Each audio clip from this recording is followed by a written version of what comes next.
to love the hair that God gave. So there seems to be a problem with old Ben Carson. Old Uncle Tom Ben Carson.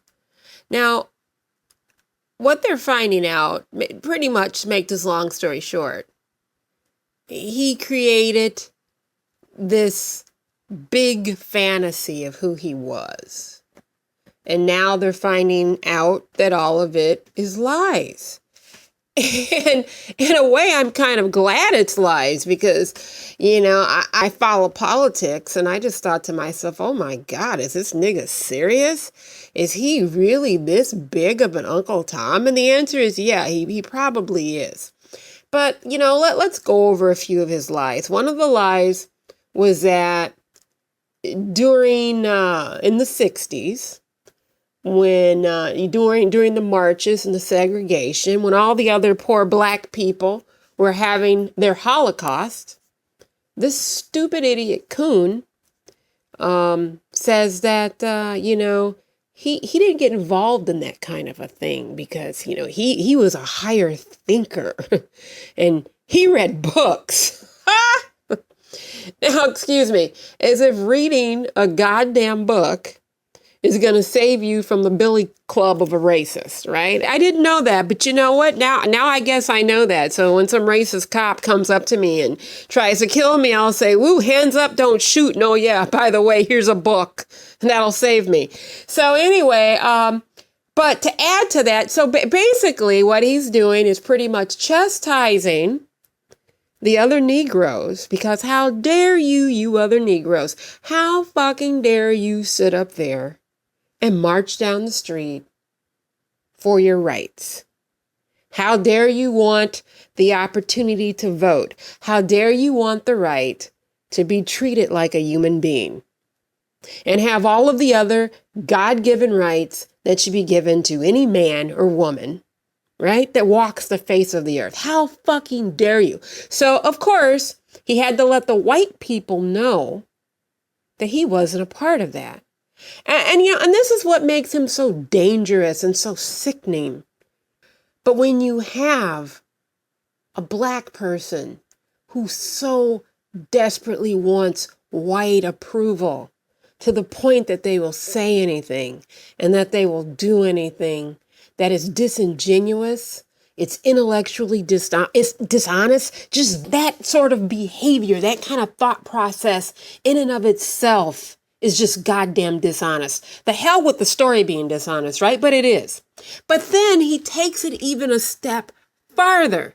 Not only was he the good little Uncle Tom, the good little coon, good little porch monkey, good little house nigga, not only did he not participate in that horrible uprising, that disgusting, nasty revolt, because we know that's how Martin Luther King got down, right?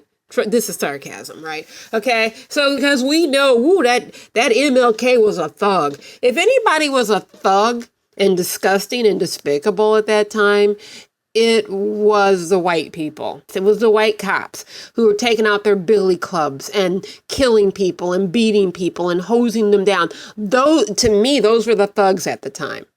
The other thugs at the time were the white people who cheered them on. Of course, as usual, at the beck and call of some richer white people who were probably fucking these poor white bastards over, but always telling them, the niggers, that's why you're a poor, stupid, toothless white trash in a trailer. So you get out there and you help those cops with your billy clubs, you help them. And when I say white people, don't write me crying, because yes, I know that there were white people that marched and got killed. And so I'm not talking about those white people, so please fucking save that shit.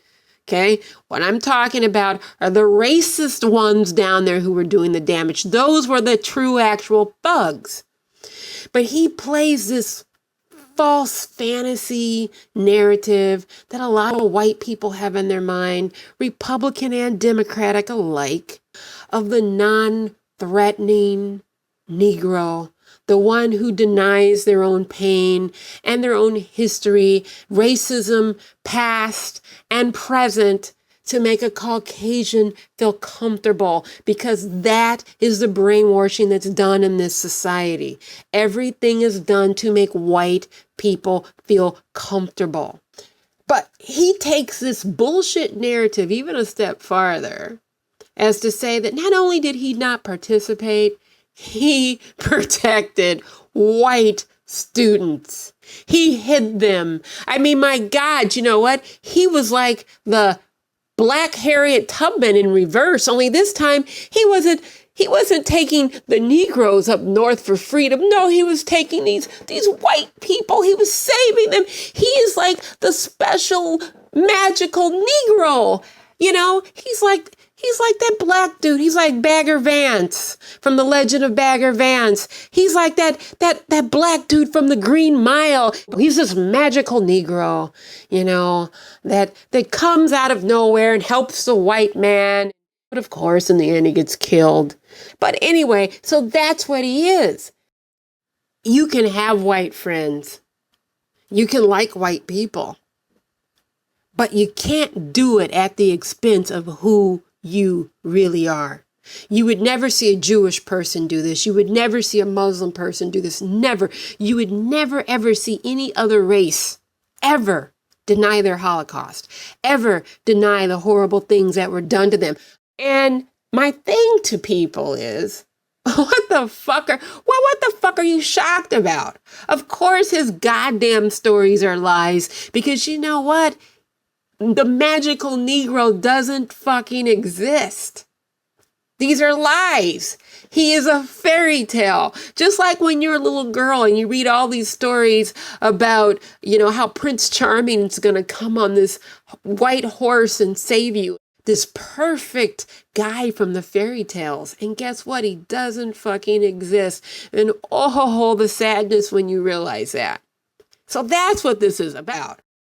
They're shocked. Everybody's so shocked it's a lie. I'm not shocked it's a lie.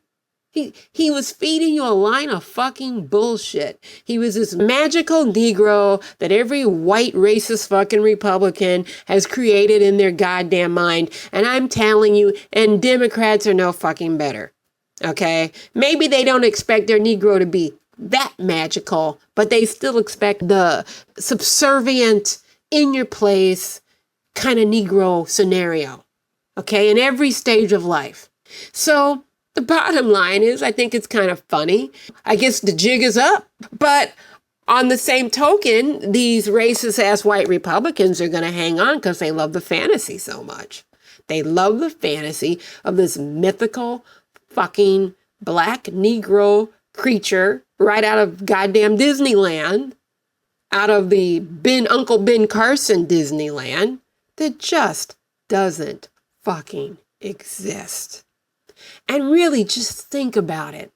Just, you know, here you have this black man. He's not poor. He's a millionaire. He has all this money. Just think about how disturbing and disgusting he is. He has all this money, and here he has this national platform. And instead of using that platform to make real change for black people, he's using it to stump black people further in the ground by promoting this false fucking narrative that, guess what, even he can't and doesn't live up to.